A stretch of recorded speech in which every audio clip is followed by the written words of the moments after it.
ఈరోజు మనము ఎంతో రుచికరమైన కొబ్బరి అన్నము ఎలా తయారు చేయాలో చూద్దాం. నవరాత్రుల్లో 3వ రోజు అయిన గాయత్రీదేవి అమ్మవారికి ఎంతో ప్రీతికరమైన నైవేద్యం ఇది. దీనికి కావలసిన పదార్థాలు: కొబ్బరి అన్నం తయారు చేయడానికి 1 కప్పు రైస్ ముందుగా కడుక్కొని నానబెట్టి పొడి పొడిలాడేటట్టు అన్నం ఇలా వండుకోవాలి.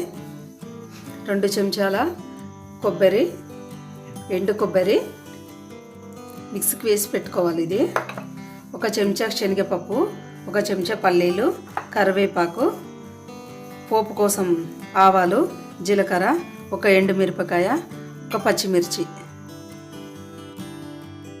ముందుగా స్టవ్ వెలిగించి దానిపైన ఒక చిన్న కడాయి పెట్టుకుందాం. కొంచెం నూనె వేసుకుందాం. 2 టేబుల్ స్పూన్ల నూనె వేసుకున్నాను.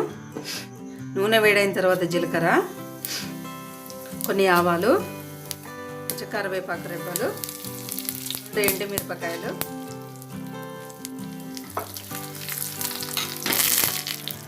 శనగపప్పు, పల్లీలు, వీటిని వేయించుకుందాం.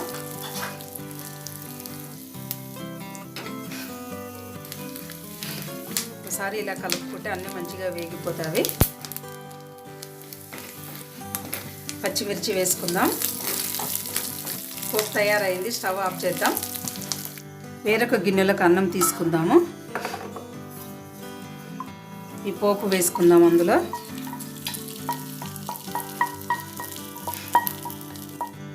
ఈ కొబ్బరి కూడా వేసి కలుపుకుందాం. రుచికి సరిపడా ఉప్పు, ఇవన్నీ కలిసిపోయే విధంగా మంచిగా కలుపుకుందాం.